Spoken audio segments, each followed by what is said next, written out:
నమస్తే. ప్రస్తుతం మనతో పాటు పొలిటికల్ అనలిస్ట్ డాక్టర్ దుర్గా ఉన్నారు. ఆవిడతో మాట్లాడదాం. నమస్తే మ్యామ్. నమస్తే. మేడం, మీరు నిన్న విన్నారో లేదో వార్త, సజ్జల ఆహ్, కౌంటింగ్ ఏజెంట్స్‌తో మీటింగ్ పెట్టారు.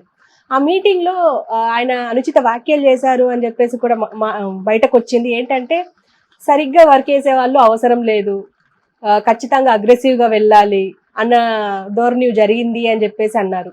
అయితే ఇప్పుడు దానిపైన కేసులయ్యాయి. తాడేపల్లి పోలీసులు కేసులు నమోదు చేశారు అని చెప్పేసి వార్తలొస్తున్నాయి. అసలేంటి ఏంటి మ్యామ్ మొత్తం సినారియో? ఇప్పుడు సజ్జల గారికి ఫస్ట్ టైమ్ అంటే ఇంతకాలం ఆయన ఆడాడు కదా ఆట. ఇప్పుడు ఆయనకు ఆట మొదలైంది. Because he never expected that పోలీసులు ఆయన మీద కేసు నమోదు చేస్తారు అని. ఎందుకంటే అంత గట్స్ పోలీసులకి ఎలా వచ్చాయి? ఇంతకాలం 5 ఏళ్ళు వాళ్ళు మేము పోలీసులమని మర్చిపోయారు, మనకు తెలుసు. డీజీపీనే మర్చిపోయారు. సరే సీఎస్ చెప్పక్కర్లే మనకి. కాకపోతే విచిత్రంగా అంటే వీళ్ళలో ఒక కదలికొచ్చింది పోలీసుల్లో. అంటే ఒక భయం మొదలై ఉండొచ్చు. ఎప్పుడైతే అధికార మార్పిడి జరుగుతుంది, అధికారం ప్రతిపక్షానికి వెళ్ళిపోతుంది అని ఏమైనా హింట్స్ వచ్చాయేమో వాళ్ళకి, మనకు తెలీదు. అదొక కారణం అయితే. రెండో కారణం, అసలు మొత్తం కేంద్ర ఎన్నికల సంఘమే చాలా అంటే విచిత్రంగా ప్రవర్తిస్తుంది. విచిత్రంగా ఇన్ ద సెన్స్ సిన్సియర్గా ప్రవర్తిస్తుంది. అంటే ఎవరు ఊహించని విధంగా.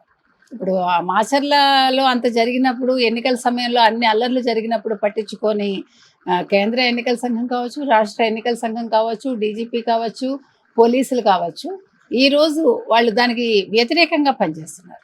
అంటే సిన్సియర్గా పనిచేస్తున్నారు. దానికి ఇది ఒక తార్కాణం.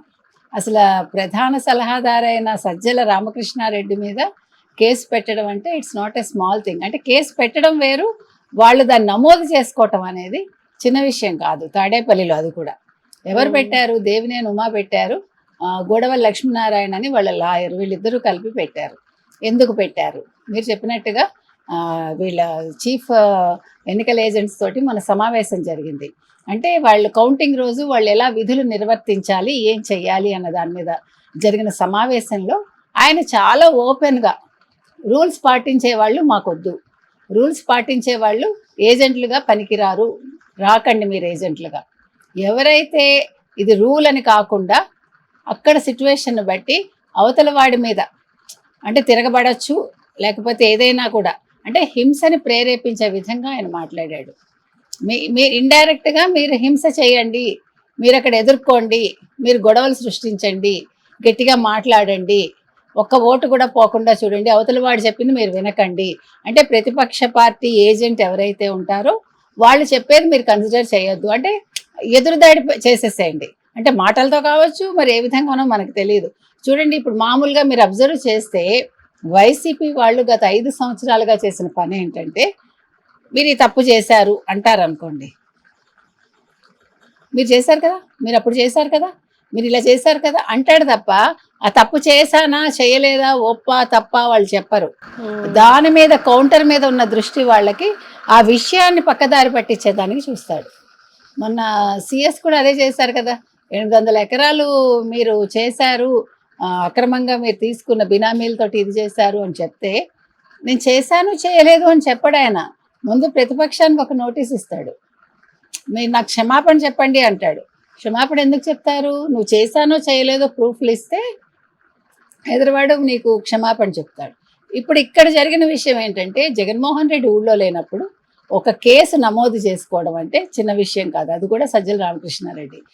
అసలు ఆయన షాడో ముఖ్యమంత్రి, on behalf of Jaganmohan Reddy ఆయనే మాట్లాడతారు, ప్రతి ప్రెస్ మీట్ ఆయనే నిర్వహిస్తారు.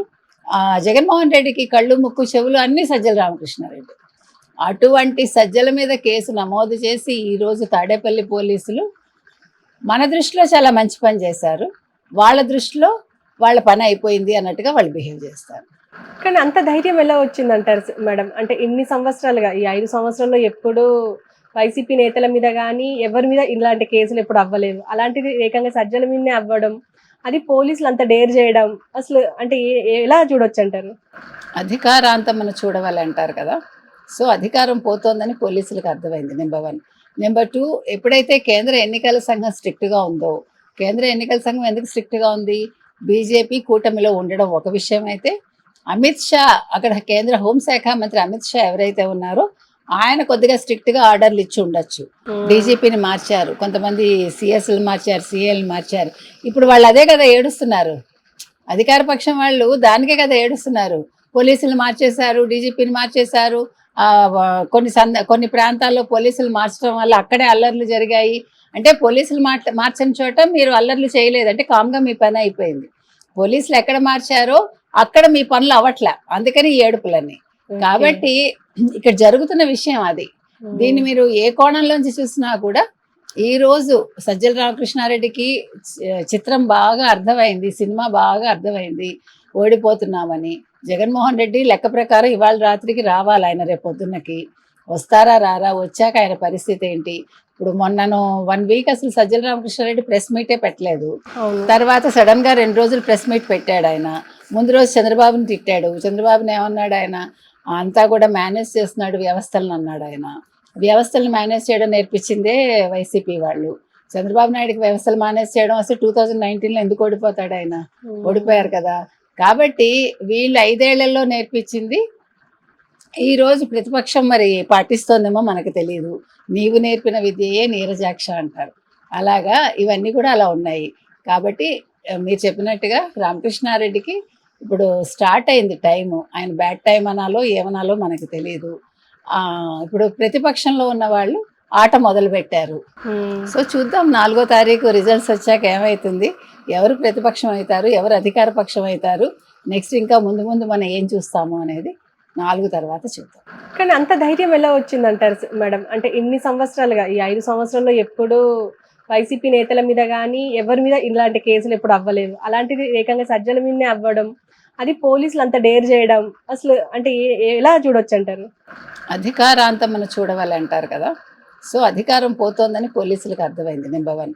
నెంబర్ 2, ఎప్పుడైతే కేంద్ర ఎన్నికల సంఘం స్ట్రిక్ట్గా ఉందో, కేంద్ర ఎన్నికల సంఘం ఎందుకు స్ట్రిక్ట్గా ఉంది, బీజేపీ కూటమిలో ఉండడం ఒక విషయం అయితే, అమిత్ షా అక్కడ కేంద్ర హోంశాఖ మంత్రి అమిత్ షా ఎవరైతే ఉన్నారో ఆయన కొద్దిగా స్ట్రిక్ట్గా ఆర్డర్లు ఇచ్చి ఉండొచ్చు.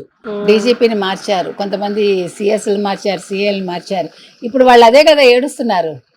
అధికార పక్షం వాళ్ళు దానికే కదా ఏడుస్తున్నారు. పోలీసులు మార్చేశారు, డీజీపీని మార్చేశారు. కొన్ని ప్రాంతాల్లో పోలీసులు మార్చడం వల్ల అక్కడే అల్లర్లు జరిగాయి. అంటే పోలీసులు మార్చని చోట మీరు అల్లర్లు చేయలేదు అంటే కామ్గా మీ పని అయిపోయింది. పోలీసులు ఎక్కడ మార్చారో అక్కడ మీ పనులు అవ్వట్లే, అందుకని ఈ ఏడుపులన్నీ. కాబట్టి ఇక్కడ జరుగుతున్న విషయం అది.